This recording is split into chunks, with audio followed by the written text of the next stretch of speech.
Mais d'abord, un collaborateur régulier.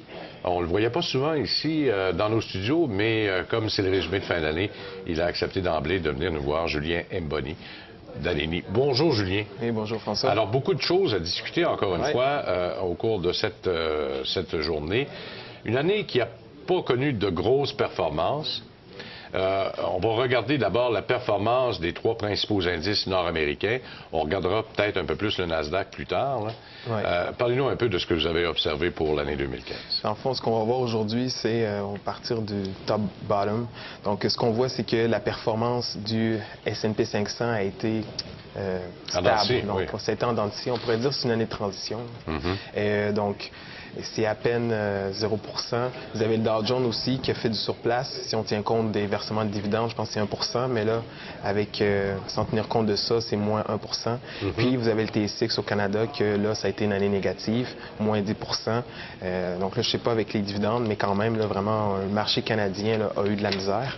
Et puis, si on regarde les tops du S&P 500, donc, c'est surtout des titres dans le monde technologique. Vous avez Netflix qui a énormément profité, donc c'était une grosse croissance. Puis de plus en plus, Netflix commence à se lancer dans les films à Hollywood, donc a produit des films en même temps que produire des séries. Puis c'est très, très populaire auprès des utilisateurs. Et ils sont extrêmement agressifs. D'ailleurs, au cours des dernières semaines, on dit souvent dans le monde des affaires, if you can beat them, join them. Bell Canada qui a annoncé donc s'être associé avec Netflix. Ça a été une surprise pour tout le monde. D'autant plus que Netflix part à l'assaut du marché canadien davantage avec énormément de séries au cours de l'année 2016 et traduites en plus en même temps. Donc Netflix veut véritablement prendre sa part de marché davantage au Canada et ça au grand détriment bien sûr des télédistributeurs ici partout à travers le pays. Exact. Puis l'autre point aussi, c'est les films. Ils produisent aussi des films qui sortent directement sur Netflix, puis qui sont très populaires, puis des bons films. Donc c'est ça aussi, ils sont vraiment, comme vous l'avez dit, ils sont très agressifs, puis c'est les premiers du marché dans ce domaine. Vous avez aussi Amazon. Amazon a très bien profité là, de ses web services. Donc ça, c'est tous les services de cloud computing. Donc pensez à toutes les applications très populaires qu'on utilise. Il faut tous affaire avec Amazon. C'est là qu'ils sont hébergés. C'est beaucoup, beaucoup d'argent. C'est des milliards. Donc, vraiment, Amazon s'est très bien positionné. Vous avez Activision qui a fait une acquisition dernièrement de King. Et puis, donc, ça leur a permis de consolider une troisième place dans le marché du mobile. Et on le sait aussi sur le marché du PC, les jeux sur le PC, c'est déjà le chef de file. Donc, vraiment, dans le top du S&P 500, ce qu'on voit, c'est surtout là, ces compagnies-là dans le monde technologique. Puis si on va directement dans le top du Dow Jones, moi, il y avait deux titres qui ont retenu mon attention. Nike. Nike, vraiment, là, est surpris avec plus de 37 % de rendement. Vous avez McDonald's. On le sait, actuellement, les gens ils font attention à leur alimentation de plus en plus, mais McDonald's est quand même capable de rester là. Mais ils se sont adaptés aussi, parce que disons que 2013-2014, ça avait été particulièrement pénible pour eux. Puis, en plus, vous avez l'effet de devise, la devise américaine qui est quand même relativement forte. Ça avait causé aussi certains problèmes. Mais effectivement, ils sont en train de s'adapter au goût du jour. Les déjeuners 24 heures sur 24, par exemple, aux États-Unis. Chez nous, des endroits où on peut commander directement sur des postes électroniques. Des McCafé maintenant qui existent. Alors, on voit que l'entreprise est en train de se transformer lentement, monsieur. Ah non, ils sont vraiment adaptés là, au changement des habitudes de consommation. Puis l'autre, c'est Microsoft aussi qui a surpris. Donc, Microsoft est en train de un peu copier le même modèle qu'Amazon. Donc, ils se lancent beaucoup dans les web services, donc cloud computing.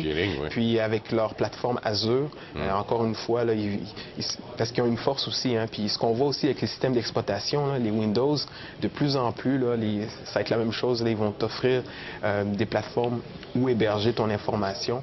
Donc, vraiment, Microsoft, ça a l'air de rien, mais ils commencent à bien se positionner. Et déjà en 2015, qu'ils aient lancé la version Windows 10 et offrir cette version-là, tout le monde s'est dit, comment se fait-il qu'ils lancent Windows 10 et qu'ils le donnent? Ils l'ont donné carrément là, pour les utilisateurs de Windows 7 et de Windows le dernier Windows 8, également, le Windows 8, exactement, 8.1, là, si vous aviez fait donc la mise à jour. Et finalement, ben, ils connaissent énormément de succès avec ça. Oui. Donc, ils sont repositionnés. Puis, encore une fois, là, ils ont vu le succès qu'Amazon a avec tous ces services qu'ils vendent. Donc, puis Microsoft est déjà bien placé en étant sur beaucoup de plateformes de PC. Donc, vraiment, ils se positionnent là-dessus. On pourrait regarder aussi là, les grandes nouvelles. Ouais, les grandes nouvelles. Donc, c'est quoi qui a influencé le plus le marché nord-américain? Vous avez 5 nouvelles que, bon, c'est sûr qu'il y en a d'autres, là. Ouais. Mais à mon avis, là, c'est vraiment les 5 principaux. Évidemment, vous avez la chute du prix du pétrole. Vous avez la récession en Chine. Donc, durant l'été, il y a eu énormément de turbulences sur le marché chinois. Vous avez aussi l'indécision de la Fed. Hein, tout le long de l'année, ils vont augmenter mais pourtant, les taux. Janet Yellen a tapé tellement de clous de dire on va l'augmenter, le taux directeur, puis ça va se faire d'ici la fin de l'année. Il y avait tout un travail d'éducation. D'ailleurs, dans le dernier communiqué, c'était clair. On a fait un travail d'éducation. La Réserve fédérale américaine ne voulait pas perturber les marchés, etc., etc. Donc, il y avait tout un travail qui a été fait avant d'arriver à une hausse de taux d'intérêt. Exact. Mais il faut se rappeler qu'en 2014, c'était supposé, quand on regarde, à chaque année, ils reportaient. Mais cette année, là, ça a vraiment, les gens, ils savaient plus sur quel pied danser. Mais là, heureusement, bon, ils ont décidé. Vous avez les spin-offs, donc ça, c'est toutes les cessions, les séparations d'activités des entreprises, puis aussi les rachats d'actions. Donc ça, on regarde, bon, le prix du pétrole, je pense qu'on en a parlé abondamment à l'émission. Puis concernant la récession en Chine, ce que je voulais dire à ce point-là, c'est que ça a été cette année que ça s'est ressenti sur les marchés boursiers, mais il faut savoir que les marchés boursiers, c'est toujours une mesure du futur. Oui. Donc, il est fort possible qu'en 2016, ça se ressente. Parce que la Chine, c'est le moteur mondial, puis c'est aussi le premier producteur, et que ce soit dans les ressources, et importateur. Donc, juste pour nous, ici au Canada, que ce soit aussi en Australie, on voit déjà l'impact de plus en plus.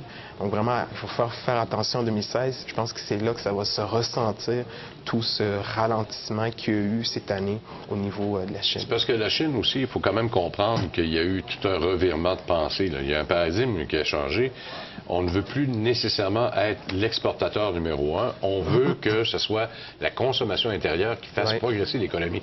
Et là, dans ce revirement-là, il y a tout un changement là, qui est en train de s'opérer.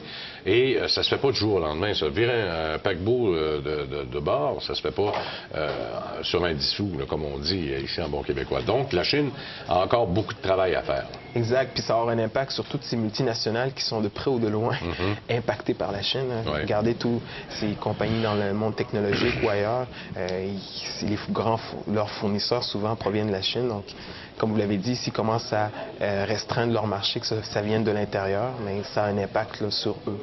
Et puis, si on regarde l'autre point, les décisions de la Fed, donc là, on vient d'avoir la première hausse en 9 ans. C'est énorme. Et puis, donc, la dernière hausse avait eu lieu en juin 2006. Les taux étaient à 5 %. Et puis, ça arrive aussi dans une atmosphère que les autres banques centrales font ce que la Fed faisait avant d'augmenter les taux. Donc, c'est comme si c'était... C'est pas que tout le monde s'est rallié à la même cause, mais ça va être intéressant de voir qu'est-ce qui va arriver là, dans les prochains mois, années. Est-ce qu'ils vont se mettre à augmenter les taux très rapidement ou est-ce qu'ils vont y aller lentement? Donc, c'est quelque chose à voir. Dans le communiqué, on parlait de graduel. C'est ça qui avait rassuré le marché au moment où on a pris cette fameuse décision-là. On le voit d'ailleurs, 2007, là, il y avait une hausse quand même assez rapide à partir de 2003, après la récession de 2001-2002. Et par la suite, on n'a pas eu le choix de faire chuter les taux plus rapidement même qu'ils avaient augmenté, parce que là, on se retrouvait dans le trouble carrément avec les subprimes. Exact. Et puis, donc là, c'est ça qu'il va falloir voir. Là. C'est jusqu'à où qu'ils peuvent augmenter les taux d'intérêt parce que il y a beaucoup de dettes. Il y a beaucoup de dettes en jeu. Donc, moi, je pense pas qu'on va arriver au niveau de 5 % mais ça va être de quoi de très prudent à voir là-dessus. On parle de 1,4 en moyenne, en tout cas, pour d'ici la fin de 2016. Ça, on verra ça. Regardons les essaimages au cours de la dernière année. Spin-off en anglais. 2015, Fiat, HP, GE, Google, Sears, PayPal, Yahoo, Alcoa. C'est pas des petits noms, là. Non, c'est pas des petits noms. Et puis, c'est vraiment une tendance, en fait. C'est ce qu'on voit, là. Donc, vous vous souvenez que Google, il a commencé avec Alphabet. Donc, ils ont fait la cession de leurs activités parce que... Et puis là, vous avez aussi Fiat, qui a séparé pour Ferrari. Ferrari, je pense, qui a fait son entrée en bourse. Vous avez aussi HP qui a séparé ses deux activités avec tout ce qui est les imprimantes d'un côté, puis tout ce qui est des services logiciels de l'autre, avec HPK ou HPE. Et puis, vous avez eBay qui a fait la session avec PayPal, qui est un de leurs moteurs. Donc, Yahoo aussi veut faire la même chose. Ce que je veux dire par là, c'est que c'est vraiment une tendance qu'il y a. Donc, les grosses compagnies suivent un peu les mêmes. Quand une le fait, les autres voient les avantages et puis le fait. Donc, vraiment, cette année, ça a été une grosse année de session. Puis Yahoo aura une année 2016 qui sera relativement palpitante aussi, parce qu'il y a tout le dossier Alibaba là, qui est à l'intérieur de ça. On fera quoi exactement? On dit qu'on veut s'en débarrasser pour se consacrer sur ce qu'on appelle le core business pour Yahoo, peut-être même transformer cette entreprise-là. Mais on est loin de la coupe aux lèvres, parce que ça va représenter quoi? 60% de la valeur de Yahoo, ce qui détient encore dans Alibaba. C'est un gros avantage, Alibaba, là, vraiment. Quand tu regardes Yahoo, il est en décroissance, il n'arrive pas à faire face à Google ni Facebook. Donc vraiment, là, il faut qu'ils gardent Alibaba, à mon avis. Là. Ils n'ont pas le choix. Très rapidement, les rachats d'actions, on pourra peut-être commencer et terminer dans le prochain bloc. 2014, 553 milliards. Projection de fin d'année, au 30 septembre, c'était 516. On prévoyait 900 milliards. Donc, 65% des bénéfices sont inclus là-dedans. C'est énorme. C'est énorme. Puis, en tout cas, on va regarder après. Oui, tout de suite après la pause, on regardera. On va analyser le tout, là, surtout sur le S&P 500. À tout de suite. Pour joindre l'émission On s'investit, composez à Montréal le 514-524-3708, à l'extérieur au 1-866-450-3000 ou encore par courriel à onsinvestit@tva.ca. Tout juste avant la pause, nous avons vu que nous avons atteint un niveau record de rachat d'actions au cours de l'année 2015. On va regarder plutôt maintenant les raisons pour lesquelles c'est arrivé. Julien Boni, pourquoi on rachète tant d'actions? En fait, c'est ça, c'est que quand on regarde, généralement, les titres achètent leurs propres actions. Il y a plusieurs raisons. Ils veulent récompenser les actionnaires, puis aussi le signal pour donner aux investisseurs que leur titre, ils pensent qu'il est sous-évalué. Mais quand on regarde le S&P 500, il est à des niveaux records. Puis aussi, les price earnings sont à des niveaux records. Donc là, on se demande, mais pourquoi les compagnies se mettent à racheter leurs propres actions? Donc là, il faut regarder l'environnement actuel. Puis, c'est le fait que les taux d'intérêt sont bas. Donc, c'est la recherche du rendement, du yield. Et vraiment, là, ça encourage les compagnies à soit prendre du cash ou à aller s'endetter à faible taux pour réinvestir dans leurs propres actions. Vous avez aussi, bon, on sait, les salaires et les bonus des dirigeants vont avec la performance du titre à la bourse. Puis, l'autre point, c'est que quand on rachète les propres actions, ça hausse artificiellement les métriques des entreprises, que ce soit le earning per share, notre bénéfice par action. Donc, aussi, auprès des analystes, bien, le titre devient plus attrayant dans ce sens-là. Puis, l'autre point, à mon avis, c'est le fait que pour que les compagnies se mettent à récompenser les actionnaires, c'est qu'ils ont trouvé que pour le moment, il n'y a pas d'opportunité d'investissement. Donc, regardez, bon, en ce moment, on n'est pas prêt à prendre des risques, que ce soit recherche et développement. Donc, on est prêt à récompenser. Et aussi, il y a beaucoup de pression de la part de certains groupes, là, je pense à Ackman et les autres, là, le Pershing, puis de mettre la pression quand il y a trop de trésors de guerre, de dire, regarde, là, si tu fais rien avec, au moins donne-moi-en un peu. Là, exact. On l'a vu avec le cas d'Apple, on a mis énormément de pression, puis Apple s'est vu obligé de distribuer un peu de cet argent-là auprès des actionnaires. Exact. Secteur ciblé, ben, tiens, regarde, ça vient conforter ce que je viens de dire, c'est la technologie de l'information. Ça, c'est vraiment étonnant. Puis moi, je le vois en termes de couteau à double tranchant, dans le sens que les technos, il faut toujours être... R&D, recherche et développement, il faut être à long terme. Il faut être sacoche. Et c'est beaucoup d'argent qui ont été investis. Puis si vous regardez là, les sociétés les plus actives depuis 2012, ça s'approche à cette étape, là, on les voit, là, il y en a 4 d'entre eux que c'est des technos. Faites à noter pour Apple, donc vous l'avez parlé tantôt, là, un des éactionnaires là, qui ont fait beaucoup de pression. Apple, son objectif d'ici 2017, c'est faire près de 140 milliards de rachats d'actions. C'est énorme.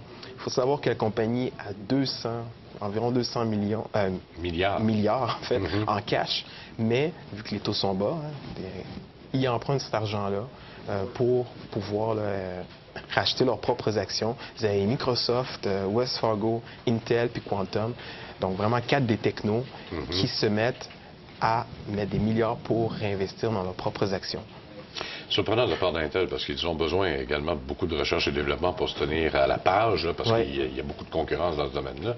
Apple, oui, il y en a de la concurrence, mais ils sont quasiment seuls, en tout cas en termes de nouvelles technologies, sauf qu'on commence à leur reprocher de toujours être à la remorque du marché, alors qu'avant, à l'époque de M. Jobs, il était à l'avant-plan. Alors, on verra pour l'année 2016, justement, dans les tendances pour cette année, qu'est-ce qu'il faudra regarder? Bon, là, j'ai concentré vraiment sur le secteur des technos. Hein. C'est le secteur que, tout au long de l'année, j'ai toujours parlé des nouvelles tendances. Quand on regarde en termes d'argent, en termes de croissance, seul le Nasdaq a eu une croissance positive, hors, bien sûr, dividende. Il y a une raison pour ça. Oui, vraiment. Et quand on le met en devise canadienne, si je ne m'abuse, je fais ça par cœur, 27 d'augmentation du Nasdaq comparativement à 11-14 pour le Dow Jones. Là, en argent canadien, bien sûr. Et ça, c'est hors dividende. Imaginez-vous avec le reste. Donc, c'est sûr que c'est la techno qui est à l'avant, là. Techno, vraiment, quand le marché va bien, c'est ce qui va le mieux, là. Donc, vous avez 4 tendances à surveiller, à mon avis, en 2016. La réalité virtuelle, l'utilisation du blockchain, ça, c'est la technologie derrière le Bitcoin. Ah, ça, donc, la fintech. Tu sais comment je déteste Bitcoin. Mais vous allez voir tantôt qu'il y a énormément de financement, d'investissements, puis de R&D qui ont été mis, que ce soit par les banques, puis aussi là, les compagnies dans les technologies de l'information.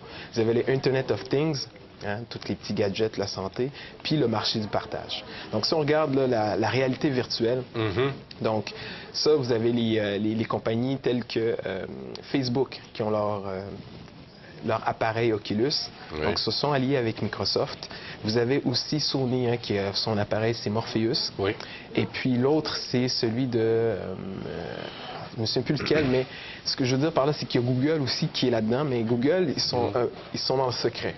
Donc, ils regardent les gens aller, mais je pense qu'eux aussi vont sortir un appareil là, qui va être très populaire dans ce niveau-là. Puis donc ça, c'est un très, très gros marché parce que là, les gens là, vont être transportés. Là, le jeu vidéo va être dans la réalité carrément. Donc c'est de quoi à surveiller en 2016. Bon, et quand on regarde les sociétés qui étudient la technologie derrière le Bitcoin, là, je vois qu'il y a des banques là-dedans et ça me tape ses nerfs un peu. Là. Bon, il faut d'abord expliquer c'est quoi. Qu'est-ce qu'il y a derrière? C'est quoi ces technologies-là? Le blockchain, c'est un registre distribué de toutes les transactions. Donc, vous voyez-là comme un grand registre comptable. Puis, au lieu qu'ils soient entreposés sur un point, mais l'information est distribuée. Donc, toutes les transactions sont distribuées. Alors, on n'a pas besoin d'intermédiaires pour faire les transactions. Alors, les banques, ce qui les intéresse, c'est ça. Le fait qu'ils puissent faire, qu'il y ait des transferts interbancaires, puis qu'il n'y ait plus d'intermédiaires, que ça vienne sauver des frais. Il faut penser à beaucoup de banques qui ont des filiales à l'international. Donc, souvent, ils se font avoir, que ce soit par les devises, des choses comme ça. Donc, dernièrement, Goldman Sachs a fait un brevet pour développer vraiment là, une genre de crypto-monnaie qui va utiliser la technologie de Bitcoin pour, justement, les transferts d'actifs, que ce soit leurs produits, là, tous les produits financiers à l'intérieur de la banque. Puis l'autre point aussi, c'est les technologies de l'info, que ce soit Microsoft, Intel, vous avez Visa aussi. Eux sont en train de regarder tout ce qui est des certifications de documents. Donc ça aussi, ils ont vu que les capacités de la technologie de Bitcoin permet de certifier les documents et s'assurer qu'ils n'ont pas été falsifiés. Donc c'est beaucoup de R&D qui sont faits, puis en 2015, c'est 1 milliard qui a été investi dans ce domaine-là.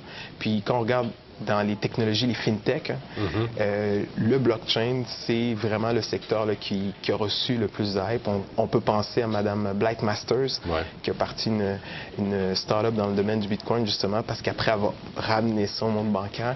Donc, ça va être quelque chose à voir, que tout va être de plus en plus informatisé et il n'y aura plus ces intermédiaires-là. Bon. Et dans le secteur de la santé, vous allez remarquer, il y a 3 noms. Apple, on le savait. Fitbit, ça dit, même dans le nom, ça le dit. C'est Ubisoft qui a été le plus surprenant, en disant, je vais faire un virage. Parce que Ubisoft, c'est du jeu. Là, habituellement. Là. Exact. Puis vraiment, Internet of Things, secteur de la santé, vous allez juste aller dans les magasins d'appareils électroniques. Vous allez voir, il y a déjà tous ces petits gadgets qui vous permettent de calculer le nombre de pas que vous faites. Et ultimement, on va être capable de calculer le nombre de calories qu'on a dépensées, des choses comme ça. Donc, c'est bien parce que les gens vont être capables de se calculer eux-mêmes et vont être capables de contrôler leur propre santé. C'est vraiment vers là que ça s'en va. Et c'est un secteur qui a beaucoup, beaucoup de potentiel. Puis, en 2016, ça se peut vraiment là, que ça éclate. Donc, on se souvient, Apple avec sa Apple Watch, ça n'a pas vraiment levé. Mais vraiment, là, en 2016, il va falloir voir parce qu'il y a beaucoup de concurrence et il n'y a pas juste cette montre-là, il y en a d'autres. Donc, ça va être vraiment un secteur à surveiller. Bon. Et le marché de partage maintenant, parce qu'il y a deux noms qui nous reviennent, là. Il y a Uber, Airbnb. Oui. On fait quoi avec ça? Mais c'est ça. En fond, ce qu'on se remarque, c'est que ils ont perturbé le marché. Ils sont en train de perturber le marché. Ils ont perturbé plus que le marché. Et on voit vraiment un changement des tendances dans les gens. Donc, c'est pour ça que j'ai mis un peu individualisme vers la coopération. Hein, ça me fait penser aussi au service d'Amigo Express. Vous avez juste à penser, de plus en plus commencer à avoir des plateformes qui permettent à des chefs cuisiniers en herbe de venir cuisiner chez toi. Donc, de plus en plus, les gens commencent... L'économie de partage est énorme. C'est sûr qu'on connaît ces deux grands noms, mais il y a énormément de compagnies qui sont dans ce secteur-là. Et puis, je pense que vraiment en 2016, donc là, tout ce qui est perturbation, les gens vont commencer de plus en plus à accepter que ça s'en vienne. Et puis, ça va venir perturber des marchés. Acceptabilité sociale, c'est un peu ça à laquelle on arrive. Exactement. Il faut s'attendre à ça, que là, ça fait partie ça va faire partie de l'environnement. On verra si au niveau législatif, ce sera la même chose, parce qu'il y a beaucoup de résistance encore partout à travers le monde. Julien Boni, ça fait un plaisir encore une fois de vous avoir encore cette année. J'espère que vous serez des nôtres l'année prochaine. Avec un grand plaisir. Merci, joyeuses fêtes. On vous revient dans un instant avec nos deux économistes. À tout de suite. Pour joindre l'émission On s'investit.